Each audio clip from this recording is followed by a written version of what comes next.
Well, a couple things before I start.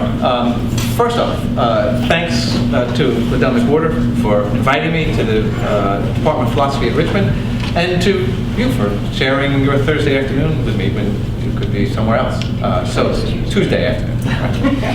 It's been a long week. I was actually in Europe giving a talk last week, so I'm a bit off. The stuff I'm talking now, I'm just actually beginning to work on. The idea behind it arose, as I think it says on the announcement, from some lectures by a philosopher in North Carolina, Susan Wolf, where she talks about life's meaningfulness. And what I'm trying to do is take the idea and extend it in a particular direction and see where it goes. And because I'm just starting this, any kinds of comments, criticism, thoughts would be really helpful. Okay? The reading time on the talk is a little bit longer than I usually do. I usually like to go only half hour to 40 minutes. This is probably closer to about 55 because there's a number of different elements that I want to put on the table. And I will justify by saying, look, if we can find out what makes life meaningful in 55 minutes, that would be really neat. So, okay. So I will go ahead and then we will have plenty of time for question and answer. I grew up in New York City, 2 blocks from the Museum of Natural History. It was a long time ago. In fact, I remember the original whale exhibit. Not the one that's been there for years, where you walk downstairs into the Hall of Ocean Life, and the whale hangs over your head like a large cetacean guillotine. The old one had a papier-mâché covering and sat in an empty vat, and when you walked around it, its eyes seemed to stare at you wherever you were, even when you were at its tail fin. I also remember when the current Hall of African Peoples was constructed. The first time I entered it, I was struck, thunderstruck, one might say, at the outset. For under the arch, and still there, under the arch through which one enters the exhibit is inscribed the words, "One is born, one dies, the land increases." Those words haunted me, and they haunt me still. Is it true, I wondered, that that's all there is? That we are, in the end, nothing more than the long way around from loam to loam? It was that puzzle, that concern, that gnawing bewilderment, if not always the particular inscription above the arch at the entrance to the Hall of African Peoples, that led me along the path of literature and eventually philosophy. In college, it led me to existentialism, and as we shall see, it leads me somewhere else today. The terms of the problem, set more by Western philosophers than by African ones, can be summed up in Ivan Karamazov's words, "If there is no God, everything is permitted." Later, Jean-Paul Sartre adds the thought that, quote, "If God does not exist, we find no values or commands to turn to which legitimize our conduct. So, in the bright realm of values, we have no excuse behind us, nor justification before us. We are alone with no excuses," end quote. These citations, in their specificity, refer more to moral or ethical values than to the question of meaningfulness. However, their lesson is broader. If God does not exist, there is nowhere to turn for meaning. We are alone, permanently adrift. We are born, we die, the land increases. What exactly is the role that God plays here? She is, we might say, a guarantor of meaning. If human life is to have a meaning, it cannot simply be one we make up. It has to have its existence or its character grounded in something that gives it weight or heft. That weight or heft cannot be rooted in something subjective or even intersubjective. It must sink its roots into something objective. After all, when it comes to life's meaning, it can't just be a matter of opinion, individual or collective. Either there is meaning or there isn't. And in order for there to be meaning, it must be founded in or guaranteed by a kind of entity capable of doing so, of which God provides the most natural example. We might put Sartre's thought in the form of a simple syllogism. First premise, if life is meaningful, its meaning must be grounded in something capable of conferring objective meaningfulness. Second premise, there is nothing capable of conferring objective meaningfulness. Conclusion, therefore, human life is not meaningful. The second premise seems to me irrefutable. Even if one posits a God, one runs into the Socratic problem from the Euthyphro. The dilemma is a familiar one. If everything God orders is good, or in our case meaningful, then God could announce that standing in a corner all day is meaningful, and that would make it so. Alternatively, if God grants meaning, we must already have a grasp of the meaningfulness independent of God in order to recognize it as meaningful. There are, in other words, standards of meaningfulness, as there are standards of goodness, to which God must conform if God is to guarantee meaning. But in that case, God is no guarantor at all, and meaningfulness arises from somewhere else.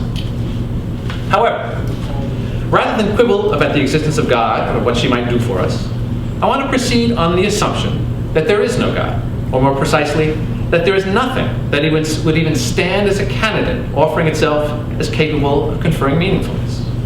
In Bernard Williams' trenchant summary of the matter, quote, "We know that the world was not made for us, or we for the world, that our history tells us no purposive story, and that there is no position outside of the world or outside history from which we might hope to authenticate our activities," end quote. We are, as Sartre rightly saw, alone. So where does that leave us? It leaves us with the first premise, that if human life is meaningful, its meaning must be grounded in something capable of conferring objective meaningfulness. It is a claim worthy of scrutiny, since it reflects a particular picture of the meaningfulness of a human life, one that I think is not so much false or mistaken as optional, and I don't think it's a particularly good option. We might approach the picture by asking the question, what are we doing when we say that a human life is meaningful? According to the first premise, we are ascribing to it a particular character. We are saying that it has a particular content. That content, of course, is its meaning. We might say that the meaning is substantive, if we don't confuse being substantive with being some kind of material substance. The idea is that there is a meaning to human life which exists independently of anyone's opinion about it. But if it exists, where did it come from? This, of course, is where the meaning conferring something becomes necessary. Either the meaning arises spontaneously and is completely mysterious and unaccountable, or it arises from something that grants or creates it. The first option seems arbitrary and saps some of the power that is to be associated with meaningfulness. After all, why should we believe that there just is meaning to human lives, any more than that just is a cosmic prohibition of having picnics on Sundays or displaying papier-mâché whale skin? We seem forced then, or at least warmly encouraged, toward the second option. If human life has a substantive meaning associated with it, it must arise from something capable of conferring that meaning. But if we are so forced, or warmly encouraged, it is only because of the view of meaning we first adopted. Must we think of meaning as substantive? Or to put the point in terms we invoked a moment ago, when we speak of human life as meaningful, must we be saying that it contains a certain content, one that we call a meaning? It seems to me neither that we must think of meaningfulness this way, nor that we really do, unless we're engaged in certain forms of philosophical reflection about it. To put the point in a way that philosopher Wittgenstein might, when we reflect on the meaningfulness of a human life, we seem to be caught in the grip of a certain picture of meaningfulness. Moreover, we are often not caught in that grip when we talk in more pedestrian ways about meaningfulness. Much of the time, when we say of a person that she led a meaningful life, we are not ascribing a certain substantive content to that life that must be grounded in something outside the person. To be sure, we're not simply expressing our approval of it either. Our everyday talk of meaningfulness is not purely expressivist. Rather, we are doing something more complicated. What I would like to do here is to unfold that complexity and to see where it leads us. In this unfolding, we will not always hew to pedestrian views of meaningfulness. That is to say, although I take my cue from the idea that pedestrian descriptions of meaningfulness are richer than what we might call the Sartrean view of meaning, I do not see myself as simply unfolding what is implicit in those ascriptions. Their usefulness lies in the direction in which they gesture, not in any particular route that they carve out. The philosopher Susan Wolf, from whom my own view proceeds, offers the term meaningful as an alternative to the traditional normative assessment of human life on one of either of two scales: the subjective scale, running from happy to unhappy, and the moral scale, running from good to bad. This traditional assessment is rooted in turn in what might be called a broadly Kantian view of human life as either self-interested or moral. On this view, in assessing a human life, there are two questions to be asked. Is it a happy life? And is it a morally worthy life? As we know, these often conflict. On the Kantian picture, they conflict deeply enough that they require the immortality of the soul to reconcile them. Our interest, however, is not in their conflict, but in the fact that these offer themselves as the only two ways of gauging a human life. Woolf's suggestion is there is at least a third way, and she calls this way meaning, or meaningfulness.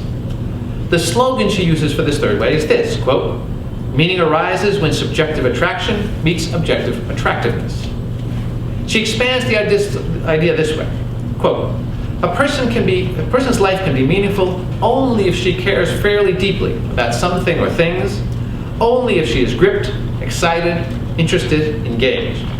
One must be able to be in some sort of relationship with the valuable object of one's attention, to create it, protect it, promote it, honor it, generally to actively affirm it in some way or another, end quote.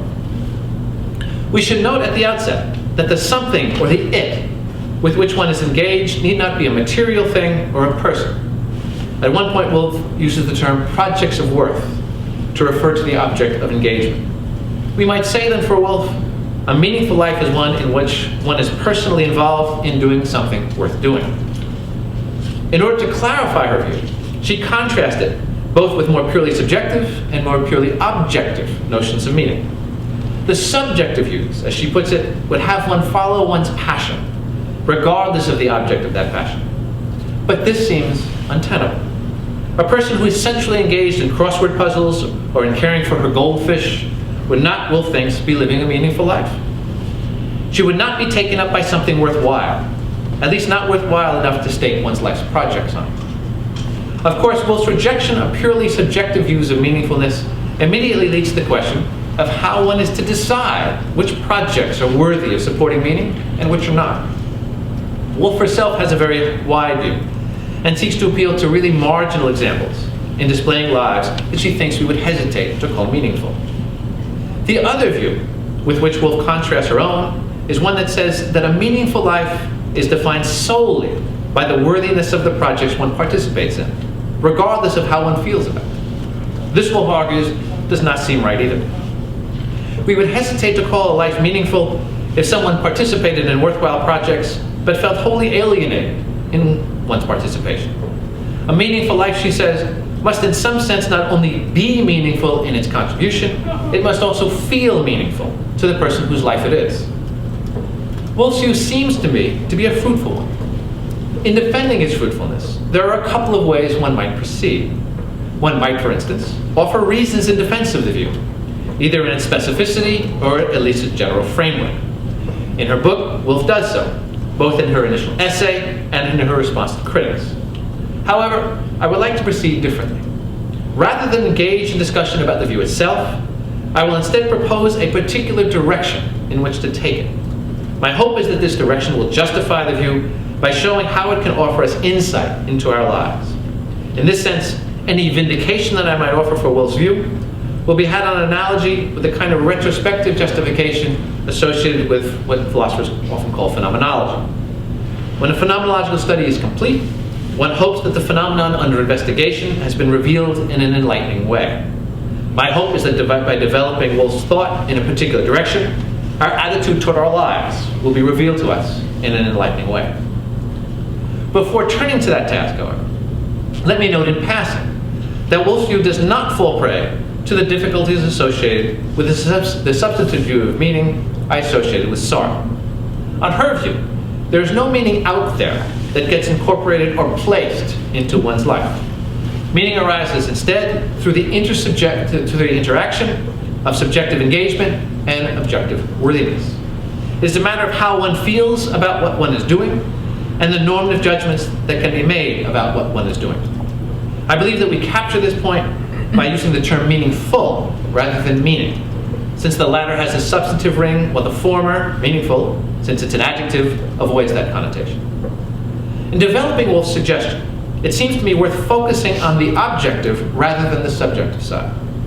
I will take it as uncontroversial that for a life to be meaningful, it must be experienced in a vital way for the person living it. This does not mean, of course, that one has to experience one's own life as meaningful per se. It's not as though if I fail to ask myself at some moment, hey, is this really meaningful? Then I'm out of luck. Rather, what must happen is that I have to feel, to use Wolf's terms, gripped, excited, interested, engaged.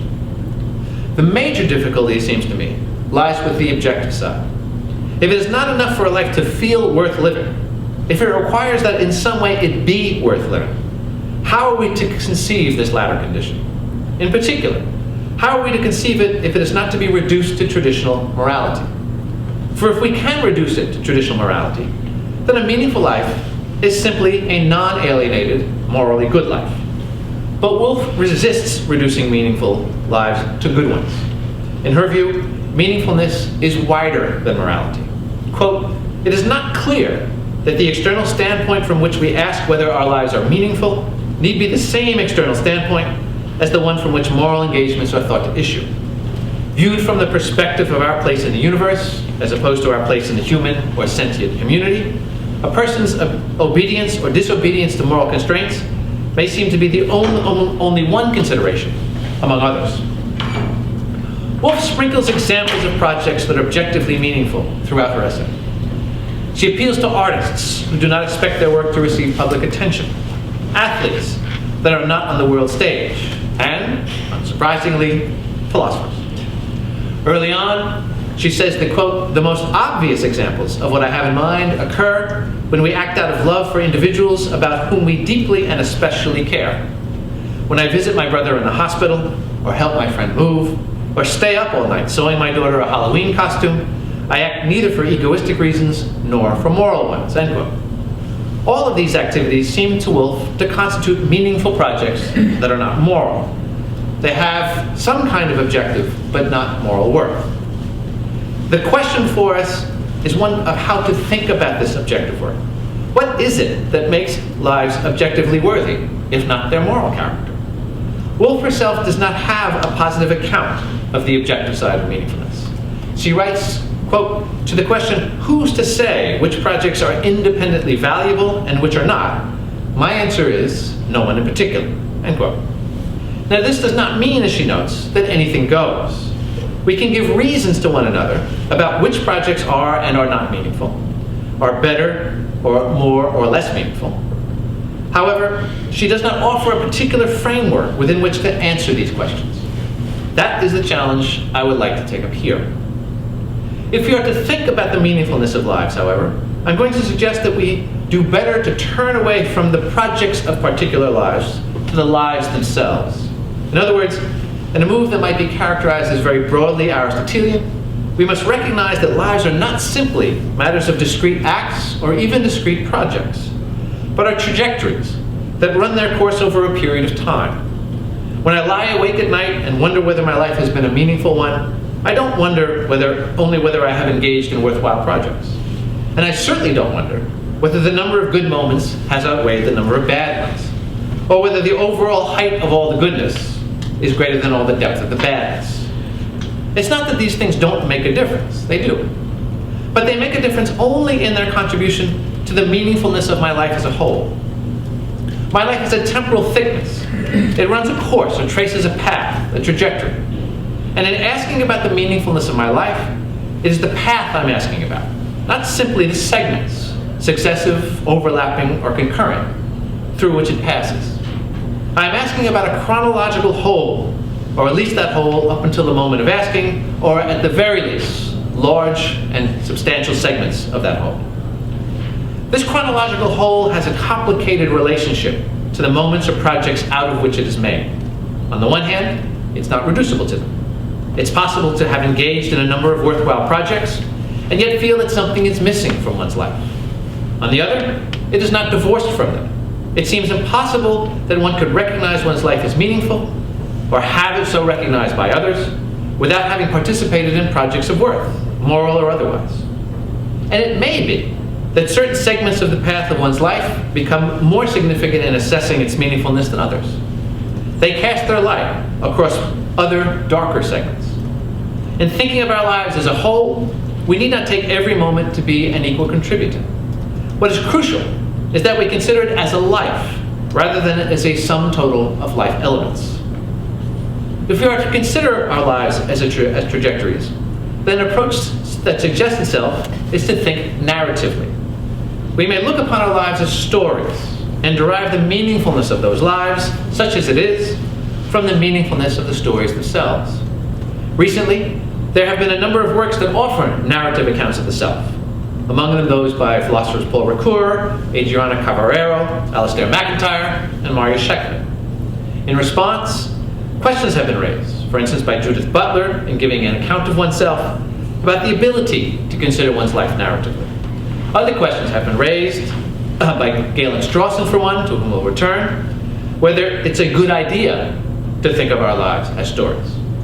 What is of interest to us, however, is not the question of whether selfhood can or should be accounted for narratively, but whether the meaningfulness of a human life should be approached narratively.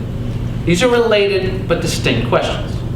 Their distinction is important for my approach. I'm going to suggest that in thinking about the meaningfulness of lives, we do so by means of what I would like to call narrative values of meaningfulness, or narrative values for short. In invoking this term, however, it is easy to misunderstand what I'm trying to get at. We might think of narrative values as values associated with particular narratives. That is to say, we take the life as a narrative or set of narratives, and then ask what values those narratives contain, instantiate, display, or express. That is not what I mean by the term. The emphasis in my approach is not on the narratives, but on the values. The adjective narrative is a modifier for the noun value. It seeks, in the absence of a better modifier, to indicate that the values to be discussed are values that come from assessing a life trajectory, rather than particular projects.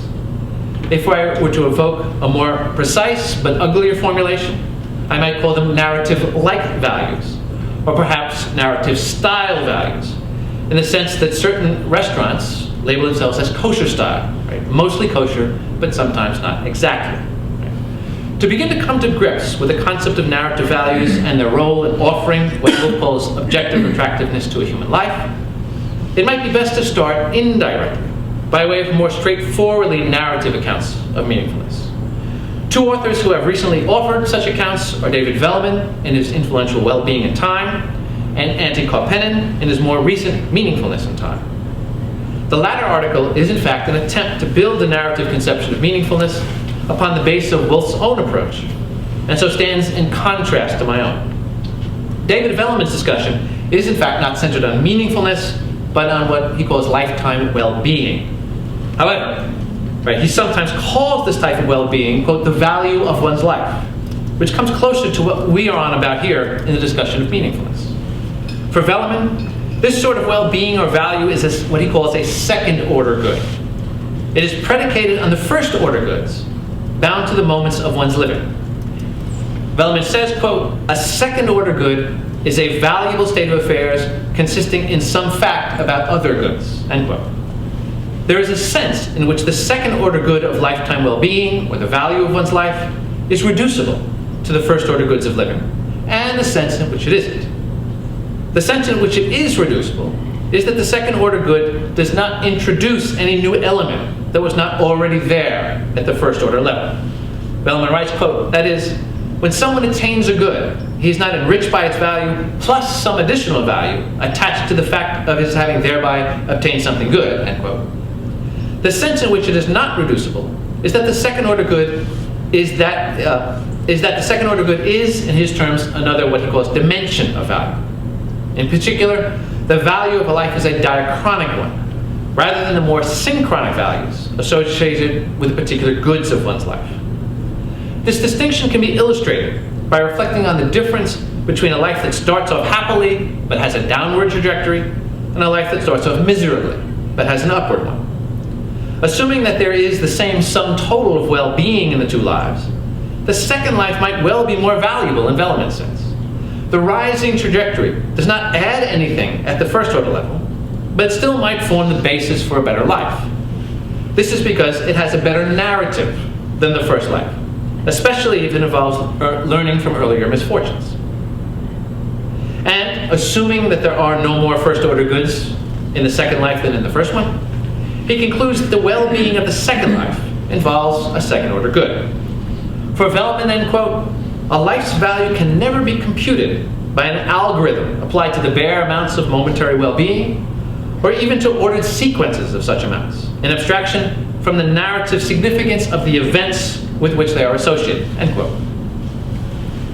If we substitute the idea of meaningfulness for Velleman's idea of well-being or value of a life, his approach comes close to my proposal and adds an important point. We've already recognized that it's not simply the individual projects of a life that give it its meaningfulness, and that, on the other hand, what makes a life meaningful is not divorced from those projects either. What Velleman adds is that the meaningfulness must somehow inhere in the doing of the projects. It is not something that is layered over the life that is lived, but must instead arise from within the living of that life. Velleman embeds this recognition in a particular normative view, one that sees life well-being as a second-order good.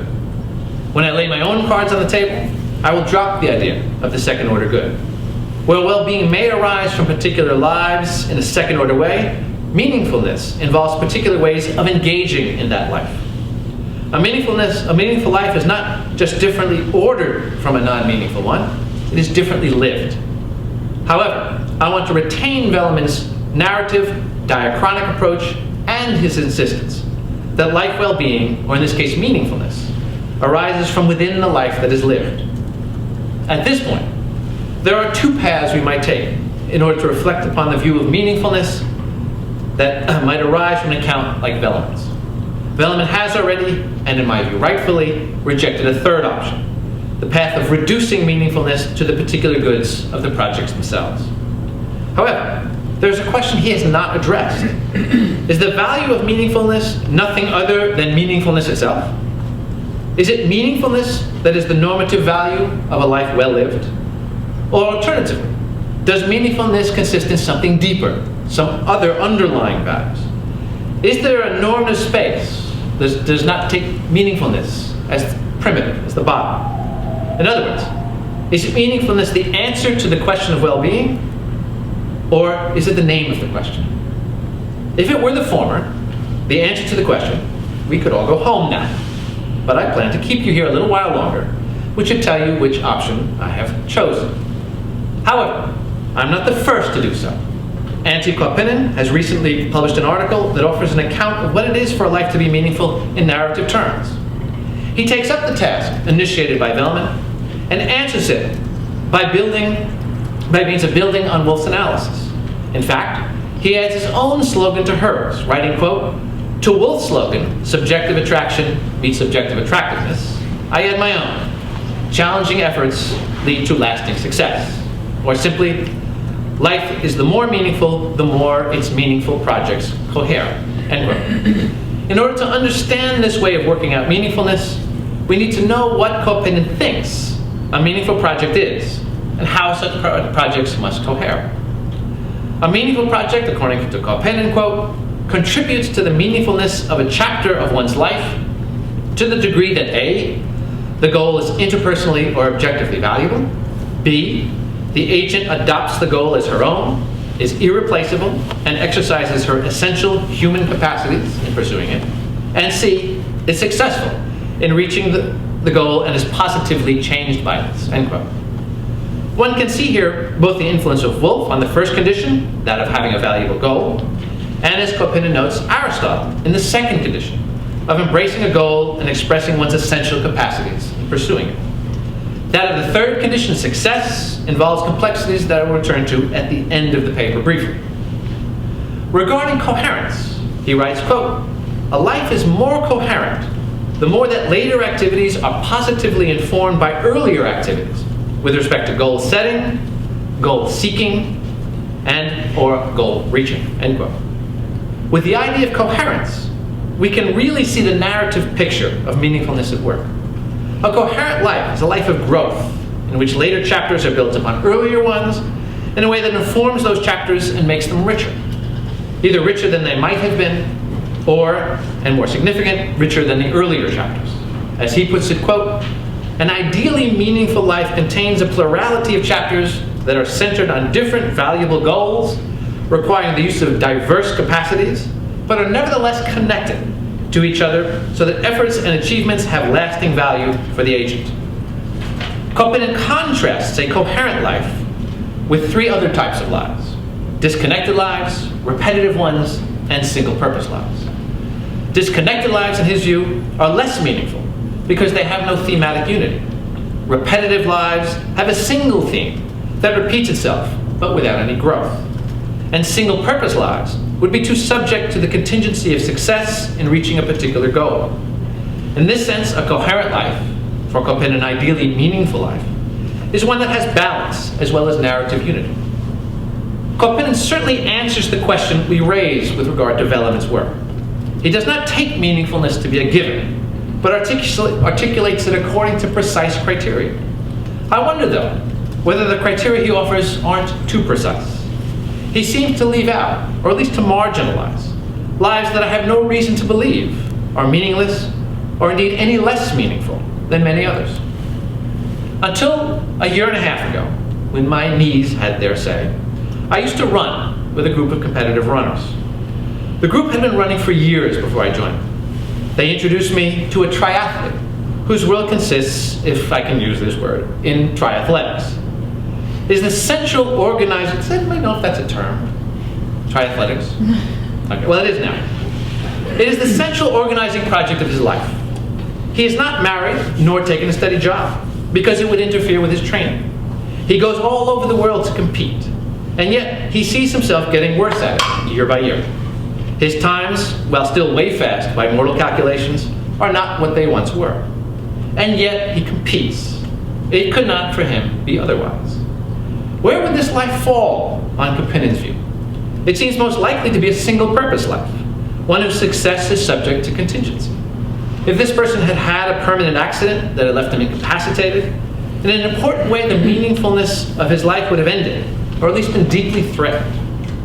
Does this counterfactual vitiate the meaningfulness of his life as he actually led it? Might it not be more accurate to say that he has had a meaningful life, one that has been enabled by a bit of luck? And what of a life of disconnection? Kopinin asks about a life in which, for instance, one changes from activity to activity in a sort of series of adventures which don't build one upon another in a coherent way. A life in which, he writes this, Kopinin, quote, success never breeds success and no lessons are learned from failures, end quote. This too strikes Kopinin as far less than ideally meaningful. It does not strike everyone so. In particular, it does not strike the philosopher Galen Strawson as being so. Strawson contrasts what he calls diachronic self-experience, in which one thinks of oneself narratively, with what he calls episodic self-experience, in which, quote Strawson, one does not figure oneself, considered as a self, as something that was there in the further past and will be there in the further future, end quote. And he argues that there seems to be no reason not to consider an episodic life as less worthy or less human than a diachronic one. Kopinin replies to Strawson's view by saying that one does not have to think of one's life in order for it to be, think of one's life narratively in order for it to be so. In fact, he says, most of us don't think of our lives in terms of particular stories. It is enough that the various chapters in a meaningful life build one upon another in some loose way and inform the later chapters. However, I take it that Strawson's point runs deeper than this. For Strawson, in order to utilize the earlier chapters of a life in this way, one already needs to be thinking narratively, giving a particular narrative form to one's life, seeing it in some way as a story. And we might ask, even if Mr. Strawson's mistaken on this point, even if many episodic lives exhibit the coherence Kopinin posits, why should we say, as a matter of principle, that episodic lives that don't do so are less meaningful than others? On what basis do we make such a judgment? The difficulty I have with Kopinin's view stems from its structure. As he notes, his approach is to construct a view of an ideally meaningful life in order to allow us to assess ourselves with respect to it. This is a very Aristotelian way of proceeding, and to my mind, in this instance, a misguided one. Although the life Kopinin sketches seems to capture much that is meaningful in many lives, there seems no reason to judge lives that do not approach the ideal as less meaningful for the precise reason that they don't approximate the ideal. A better approach, it seems to me, would be to move in the opposite direction from Kopinin's. Rather than narrowing procedurally to an ideal life, we should widen our view of meaningfulness to reflect the diversity of lives that we can reasonably consider to be meaningful ones. The challenge, then, is to develop a view of objective meaningfulness that at once reflects the diversity of potential meaningful lives, while at the same time retaining the idea that not all human lives would be considered meaningful, or at least equally meaningful. If Kopinen's view represents the danger of neglecting diversity, the danger of neglecting criteria altogether would be to see everything as equally meaningful, and therefore as equally meaningless. We would be entering the hall of African peoples walking backwards instead of forwards. But before we try to meet this challenge, let me emphasize that to say that not all human lives are equally meaningful is not to say that they are not all equally worthwhile in some moral sense. Meaningfulness, as I am using the term in debt to Wolff, has nothing to do with what is to be respected, human or otherwise. It refers to a certain kind of normativity, one that has more in common with the aesthetic concept like beauty than with moral worthiness. In a sense, we have already begun to meet our challenge, although we haven't recognized it. Recall the triathlete who centers much of his life upon training and competition. What is it that we respect about him? We might call it his steadfastness. He does not quit training when he's no longer posting top national and international times, or at least when one doesn't take age group into account. It is clear that he would continue training even if he didn't race at all. His dedication to his sport is something that seems to elevate him, even if his life seems to be very narrow, as it strikes me in other ways. Or take the example of the person who moves from career to career, whether learning from previous careers or not. We might call this person fickle. On the other hand, depending on the details of her life, we might see her as an adventurer. She might be someone who refuses to be tied down into settling into a comfortable routine. She looks at the world around her, sees mediocrity parading as maturity, and decides that's not for her. In doing so, she offers to the rest of us what one character in a Hermann Hesse novel, I don't remember which one since it's been a long time since high school, calls, quote, a nostalgia for freedom. These two examples, the triathlete and the adventurer, may appear to be opposites, and in a way they are. How is it possible that as opposites, they might be examples of meaningfulness? There is no conceptual problem here, since they're not contradictory. And saying that the triathlete's life is meaningful, we do not hold to the idea that all meaningful lives must be steadfast. Here, in fact, is precisely where we begin to depart from Kopinen. There are different ways for lives to be meaningful, or to be more precise, different ways for them to be more or less meaningful. Right? Since we are better off thinking of meaningfulness as a category of the more and the less, rather than in a binary fashion. One way for a life to be more meaningful is through steadfastness. Another way, through adventurousness. Everything depends on the details of the lives themselves. Is the triathlete steadfast? Or alternatively, is he just a pretender who needs to get a life?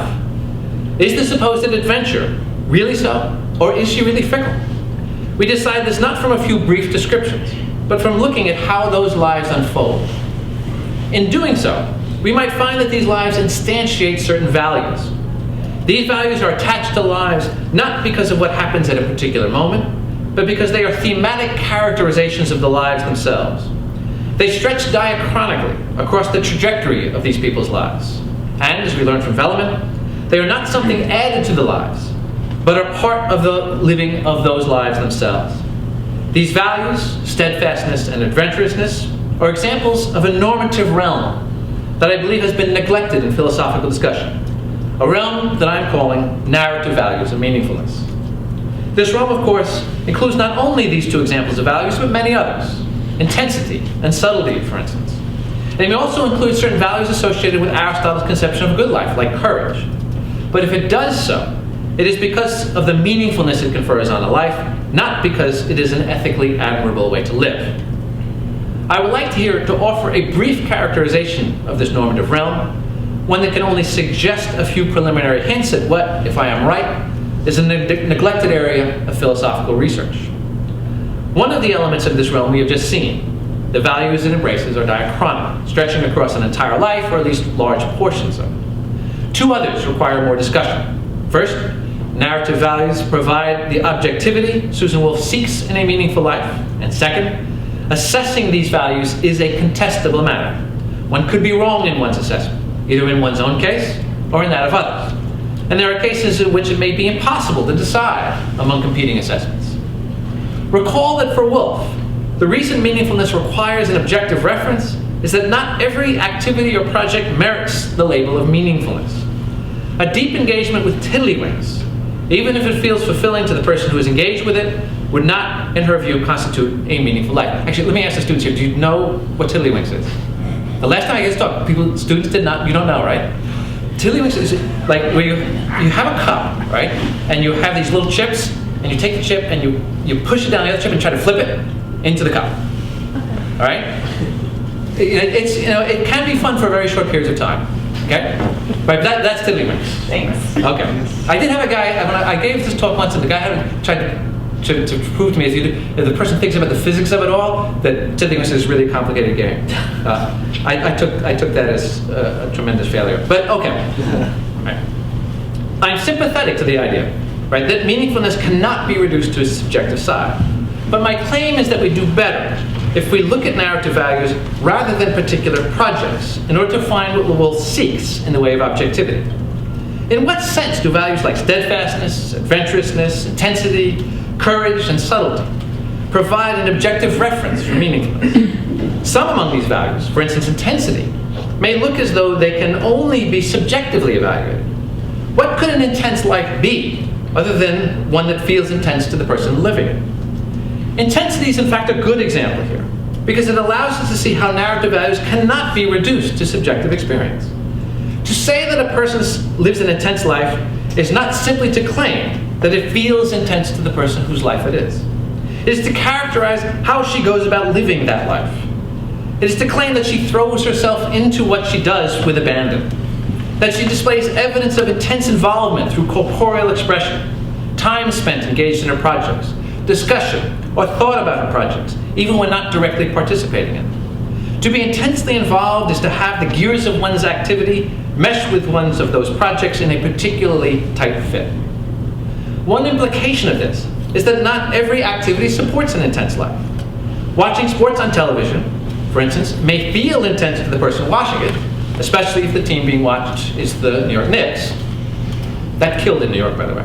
However, right, such watching does not allow for the kind of intense involvement characteristic of narrative values and meaning. Narrative values and meaningfulness. We might say that watching sports is intense only on the subjective side, while narrative values concern the objective side. What goes for intensity applies equally to other narrative values. If someone felt like an adventurer every time she went shopping, she would not be displaying the narrative value of adventurousness. In order to be adventurous, one has to get wide of one's current life in ways that involve making oneself vulnerable to pain, humiliation, exposure, or something of the kind. We might put the point by saying that narrative values have criteria. There are ways of telling whether a life displays a narrative value because there are criteria for the values displayed.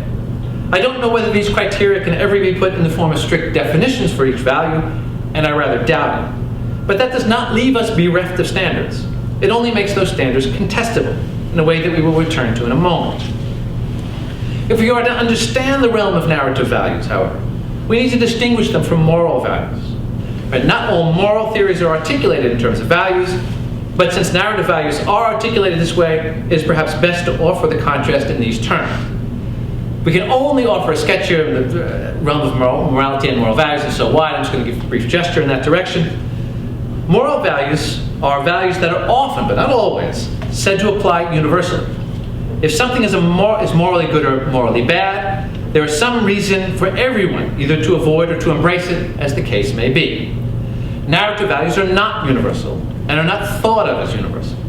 Not only are they created, or at least taken up within particular cultures, that wouldn't distinguish them from moral values, but, and this is the point, they are not seen as applying across cultures that do not already endorse them. For instance, if someone from another culture did not endorse subtlety as a value that lent meaningfulness to a life, we would not conclude from this that they are failing to recognize an important value. We would simply say that they have different values for meaningfulness. Many of us, however, would be less tempted, many of us, however, would be less tempted to do so with regard to the value of honesty or of integrity. However, not everyone would be less tempted to do so. Various forms of moral relativism would hold that values do not range universally. For instance, Gilbert Harman believes that one can only be a subject of a moral value if one has reason to hold it. And in a culture that does not recognize any such reason, one cannot be held to that value. As a meta-ethical position, moral relativism is controversial. I don't want to assess its merits here, because even if moral relativism is coherent or even right, one can still distinguish relativist moral values from narrative values. This is because moral relativism often does hold that within a culture or a moral grouping, moral values do have some form of obligatory character. That is to say, even if moral values are not universal, they nevertheless confer some form of obligation upon those to whom they apply. In our culture, the fact that we hold honesty and integrity as values confers obligations upon us to be honest and to display integrity. Narrative values, by contrast, imply no obligation. As I mentioned above, narrative values are more like aesthetic values than moral ones. Just as nobody has an obligation to create beauty, no one has an obligation to live meaningfully. A meaningful life might well be better for the person living it, but if the person does not choose to embrace this value, we do not hold her to have neglected an obligation or a duty. Even if we take the case of Aristotelian ethics, to which narrative values have the closest structure, we can see this. For Aristotle, the virtues constitute the stuff of the telos of a human life. They are the ways in which we fulfill ourselves as human beings. To be who we are cosmically meant to be, we need to display one or another balance of the virtues. This telos may not correspond exactly to the modern idea of obligation, but it has a moral or ethical pull that is lacking with narrative values. The distinction between narrative and moral values opens up the possibility of a tension between meaningful lives and moral ones. A life can seem to us to be meaningful and perhaps even tempting, even though we don't entirely approve of it. We know of people with lives like this. People, for instance, whose intensity leads them to behavior that we might call morally compromised. Intense lovers can leave bodies in their wake when the embers of love begin to cool. Intense athletes may not be the best of teammates. Our attitude toward people like this are often conflicted. There is a sense in which we might admire them, and another sense in which we don't. This is because meaningful lives don't always coincide with good ones. Meaningful lives can be morally suspect, just as morally good lives can feel meaningless to those who live them. This would seem to entail that narrative values have no point of contact with moral ones, that they are utterly distinct and without relation to morality. This, I think, would be going too far for two reasons. First, there seem to be moral values that can confer meaning on a person's life, certain Aristotelian values that we might not think of as bestowing obligation, such as courage, or people whose lives are characterized by styles of supererogatory behavior may be said to express narrative values, as long as that expression is also subjectively experienced as engaging or enriching. Second, as mentioned above, there seem to me to be moral limits to the ability of a narrative value to confer meaningfulness. Someone who's steadfastly or intensely a Nazi, to use a well-worn example, would be someone to whom we would likely hesitate to ascribe a meaningful life. In fact, their dedication might well strike us as making the life less meaningful than that of someone who is a more reluctant Nazi. We must be careful in our thought about the moral limits of meaningfulness. We should not think of assessments of meaningfulness as involving two distinct procedures: an assessment of the moral worthiness of the projects or life trajectory of the person, and then an assessment of the narrative values. As we just saw, a meaningful life does not have to be an entirely moral one. And in her discussion, Woolf recognizes that in describing meaningfulness, we run the danger of elitism if we are too strict in our criteria of objective value. Instead, we should see morality as providing limits on how far narrative values can range among life trajectories before those trajectories lose their meaningfulness. So far, we have discussed the diachrony and the objective character of narrative values.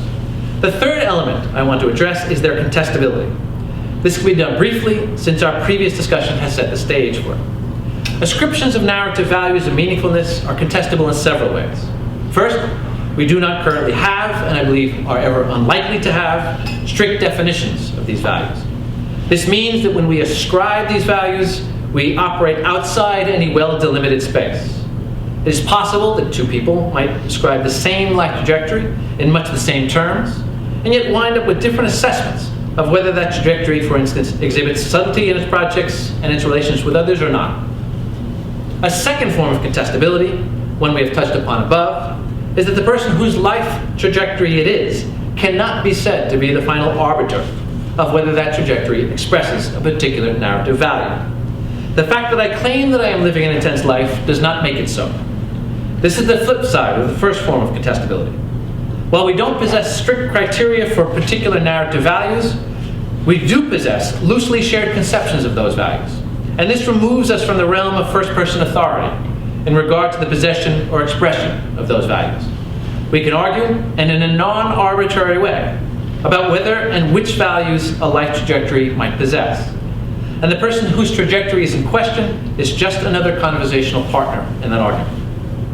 Having canvassed the structure of narrative values, I would like to conclude with a vexed issue concerning the field of these values. That is the question of the role of success in determining a meaningful life. What role does success play in one's projects in conferring meaningfulness on a life trajectory?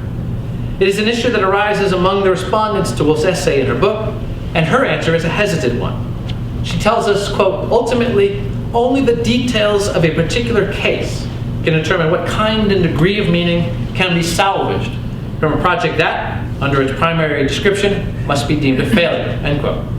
While I agree with Wolf on this, I believe there is a more general point at stake here that needs to be recognized. In order to approach this point, let me offer a twist on a famous example. Bernard Williams, in his essay Moral Luck, imagines a particular Paul Gauguin, one that would like to do the right thing, right? That imagines leaving his family and painting in Tahiti as perhaps a path to offering the right thing, and is morally justified or not in his decision only after having gone there. I would like to imagine a slightly different Gauguin, one that seeks not to do the right thing, but instead, unsurprisingly, to live a meaningful life. Otherwise, the example is the same. Let us suppose that Gauguin takes off to Tahiti, and it turns out he's a bad painter. He's a hack. Let's further suppose that he's entirely engaged by his work, having no concern for how it will be perceived or even whether it will be perceived in the outside world. To be sure, he wants to be a great painter, but he's not concerned about whether or not he will ever be considered to be. Our Gauguin, therefore, possesses the subjective sense of meaningful life. It might seem here that we have someone who exhibits steadfastness and probably intensity in a trajectory that, while morally compromised, might not be said to be entirely immoral. Therefore, we seem to have met the criteria of a meaningful life. But would we want to call the life of this Gauguin a meaningful one? In assessing this case, we should first distinguish it from another one. Our imagined Gauguin went to Tahiti to paint, not to play tiddlywinks, right, or to watch sports. This matters because tiddlywinks and sports watching would not support the kinds of narrative values that painting does. As we saw above, certain kinds of activities or projects support certain kinds of narrative values, and some activities don't seem to support any narrative values at all. Gauguin chose a life project that supports particular narrative values. So the first question is whether he actually displayed those values. Did he commit to painting as doggedly as he could? Did he study colors, investigate light, learn drawing as best he could, think about settings and juxtaposition, practice his craft? If not, his life would seem to lack the meaningfulness simply because he did not really display the narrative values at issue.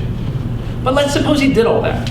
Let's suppose that the one thing standing between Gauguin and success was native talent. He did everything he could to succeed, but just didn't have the eye-hand coordination to pull it off. What do we say then? Meaningful life or no? Here is where I think the core of the question of success lies in accounts of meaningfulness. If one is engaged in projects that support narrative values, and if one displays those narrative values, then success comes down to matters outside one's control, like native talent. And the question of meaningfulness, assuming its subjective side is fulfilled, comes down to the relation of meaningfulness and luck. So the question of success is ultimately the question of whether one wants to admit a role for luck in determining the meaningfulness of a life. We've already offered some role for luck in regard to the triathlete's life. It was lucky for him that he had no career-ending injury, and so was able to continue to express the steadfastness of his commitment to training and competing. On the other hand, to hold meaningfulness too deeply hostage to luck would seem to withdraw it from the realm of human effort. Making our lives meaningful would then be something that would happen to us more than we would make it happen. It seems to me that we have mirrored here in the arena of meaningfulness the issue of moral luck discussed by Bernard Williams and Thomas Nagel. This, of course, does not provide an answer to the question of success. It instead locates the issue in a wider arena of difficulty. We might be concerned that having taken pains to distinguish the moral from the meaningful, that there's such a deep point of contact between the two. But we shouldn't be. Inasmuch as both concern our acting and our living, inasmuch as our acting and our living takes place in a world that sometimes cooperates with our projects and sometimes frustrates them, we can recognize that questions of success and luck can impinge upon both the meaningfulness of and the morality of lives without having to conclude that the two coincide thematically or normatively. To conclude then, what I have tried to do here is to open up a normative field, that of narrative values of meaningfulness, for your consideration. If the sketch I have offered here is right, then not only might we think about the meaningfulness of our lives in productive ways, but we already do. There is perhaps a normative field, one that has gone largely unrecognized in philosophy, through which we consider the meaningfulness of our lives without submitting them to such criterion of transcendent meaning. The philosophical task, then, would be to reflect upon this normative field, to clarify and deepen it, to assist us in the project of reflecting on meaningfulness, so that we can live more consonantly with our own visions and can create better visions. In other words, so that between our living, our dying, and the increase of the land, something worthwhile will have taken place.